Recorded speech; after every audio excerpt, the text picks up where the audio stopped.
Hello दोस्तों, स्वागत है आप सभी का हमारे एक और नए वीडियो में। आज की इस वीडियो में क्लास 10th का समांतर श्रेणी जो चैप्टर हमारा चल रहा है उसका एक्सरसाइज 5.2 को हम लोग सॉल्व करने वाले हैं। तो देखते हैं आज कितना सारा क्वेश्चन बना पाते हैं। तो चलिए नंबर 1 से स्टार्ट करते हैं। तो पहला क्वेश्चन कुछ इस प्रकार है कि निम्नलिखित सारणी में रिक्त स्थानों को भरिए जहाँ श्रेणी का प्रथम पद A1 सार्व अंतर D और nवां पद AN है। तो यदि आपने इससे पहले वाला वीडियो देखा होगा तो आपको पता होगा कि A किसे कहते हैं, D किसे कहते हैं, AN किसे कहते हैं। तो फिर भी मैं आपको एक बार और बता देता हूँ ताकि आपको एक बार याद आ जाए और अच्छे से आप समझ पाएँ। तो देखिए मैंने कुछ इस प्रकार से क्वेश्चन को लिख लिया है। तो देखिए जहाँ जहाँ पे गैप दिया हुआ है, जहाँ जहाँ खाली बना हुआ, मतलब हमें वो चीज़ निकालना है। तो इसमें AN निकालना है, इसमें आपका D निकालना है, इसमें आपका A निकालना है। इस प्रकार से जहाँ जहाँ खाली दिया गया है वो सारा चीज़ हमें निकालना है।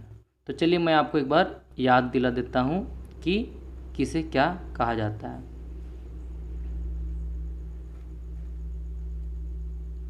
तो सबसे पहले यदि बात करें कि अगर कोई भी, यदि मान लीजिए कोई AP है, यदि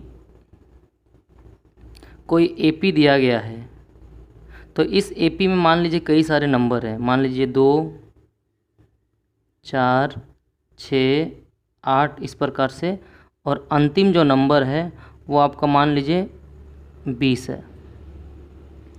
तो इसमें जो ये पहला नंबर दिख रहा है इसको हम लोग पहला पद यानी कि प्रथम पद बोलते हैं। ये द्वितीय पद होता है, या तृतीय, या चतुर्थी, ऐसे करके चलता है। और इन्हें हम इस प्रकार से लिखते हैं कि A1 बराबर 2, A2 बराबर 4, A3 बराबर 6, इस प्रकार से। और जो लास्ट में जो 20 है इसको हम लोग अंतिम पद बोलते हैं, और अंतिम पद को लिखते हैं AN बराबर 20। एक चीज़ और, ये जो N है, N का मतलब होता है पदों का संख्या। मतलब इस पद में, मतलब इस जो AP इसमें कितने सारे पद हैं, कितने सारे नंबर, जैसे 1, 2, 3, 4, 5, 6 ऐसे करते करते कई सारे हो सकते हैं। तो N का मतलब होता है पदों का संख्या।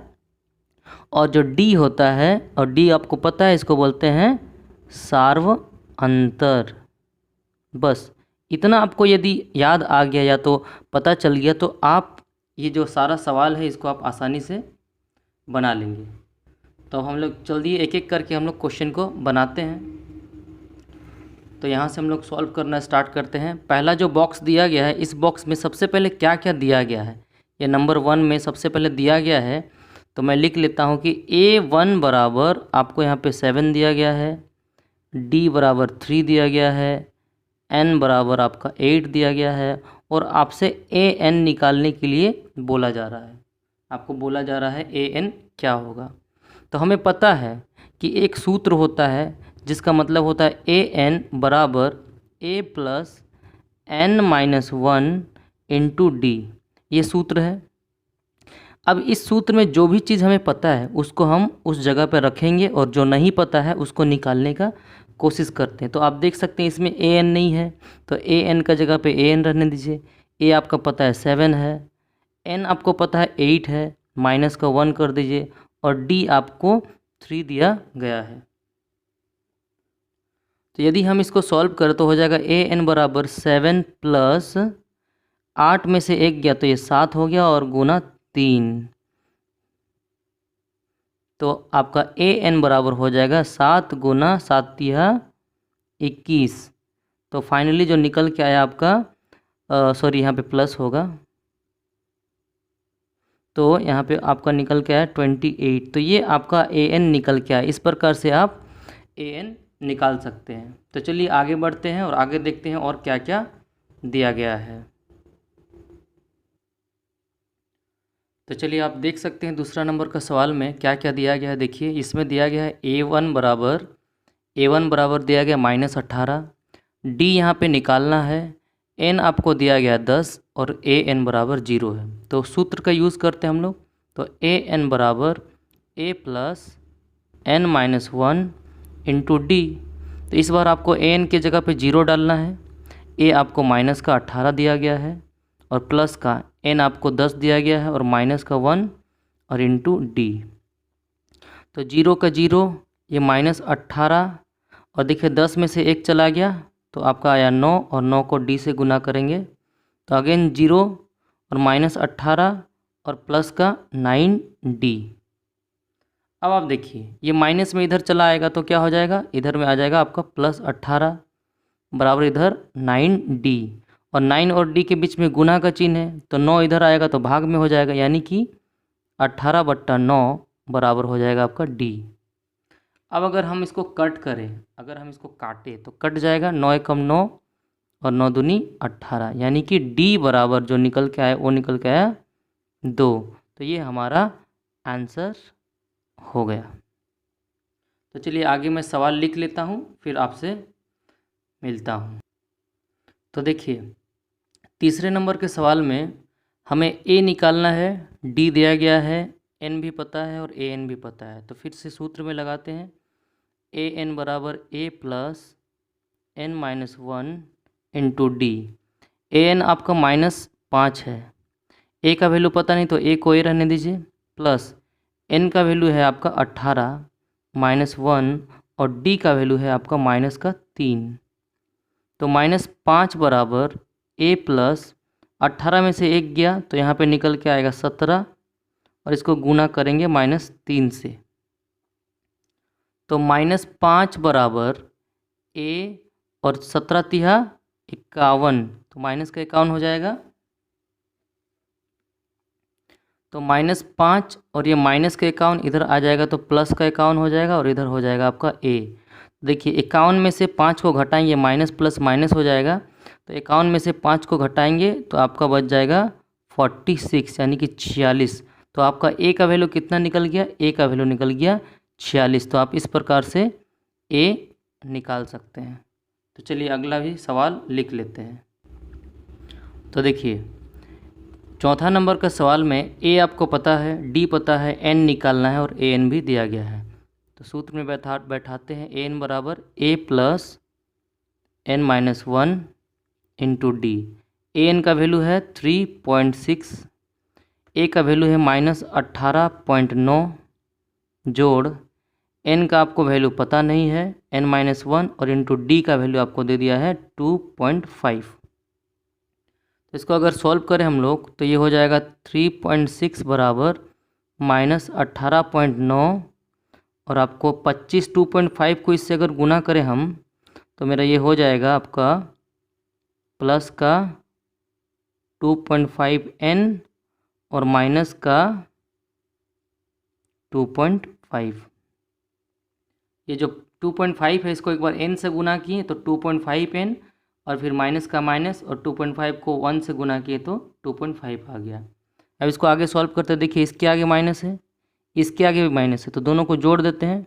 तो दोनों को जोड़ेंगे तो कितना हो जाएगा 18.9 और यहाँ पे आ जाएगा आपका 2.5। तो 14 का 4 हाथ में बचा 1, 8 2 10 और 11 का 1 हाथ में 1 तो 2, यानी कि 21.4 आ गया यहाँ पे। तो यानी कि हो गया 3.6 बराबर माइनस का 21.4 और जोड़ यहाँ पे आया 2.5। अब ये जो माइनस में है, अब ये जो माइनस में इसको इस पार लेके आते हैं, तो इसको इस पार लेके आएंगे तो क्या हो जाएगा, ये प्लस में हो जाएगा। तो प्लस में कैसे, तो 3.6 प्लस 21.4 और बराबर में इधर आ जाएगा आपका 2.5n।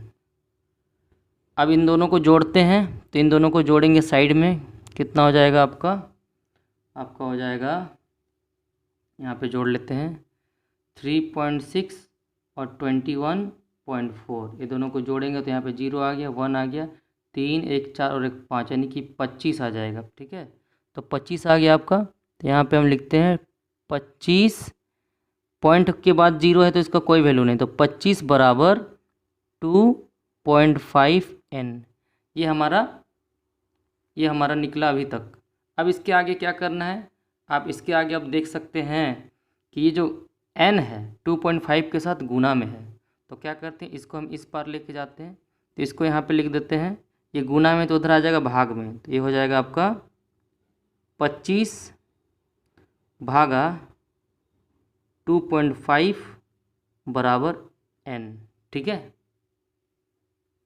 इतना हो गया। अब क्या करते हैं कि ये पॉइंट अगर हटेगा तो पॉइंट के बदले ऊपर में एक 10 आ जाएगा। तो अब देखिए 25 से 25 कट गया, यानी कि आपको मिल गया n का वैल्यू 10। यही चीज़ आपको निकालना था, n का वैल्यू आपको निकल गया है 10। एक लास्ट क्वेश्चन बचा हुआ है, चलिए उसको भी सॉल्व कर लेते हैं। तो ये लास्ट सवाल है, देखिए इसमें दिया गया है कि A1 3.5, D0 n 105 और आपको AN निकालने के लिए बोला जा रहा है। तो हम लोग सूत्र लगाते हैं, तो AN बराबर A plus n-1 into D. AN आपको पता नहीं तो AN के जगह में AN रहने दीजिए। A आपको पता है 3.5 है, प्लस n आपको दे दिया है 105 और माइनस का 1 और आपको D दे दिया है 0। तो AN बराबर 3.5 प्लस 105 में से 1 चला जाएगा तो आपको हो जाएगा 104 और 104 को 0 से गुना करना है। तो AN बराबर 3.5 और प्लस 105 को 0 से गुना करेंगे तो 0। तो इसीलिए जो हमारा AN निकल के आएगा वो AN बराबर हो जाएगा 3.5 और यही आपका आंसर होगा। तो आशा करता हूँ दोस्तों आपको ये वीडियो पसंद आया होगा और ये जो हमने सॉल्व किया है ये आपको समझ में आया होगा। तो आज के लिए इतना ही रहने देते हैं, मिलते हैं नेक्स्ट वीडियो में और बाकी के जितने सारे सवाल हैं उसको भी हम लोग सॉल्व करते हैं। तो बहुत बहुत धन्यवाद आप लोग को। चलिए मिलते हैं नेक्स्ट वीडियो में।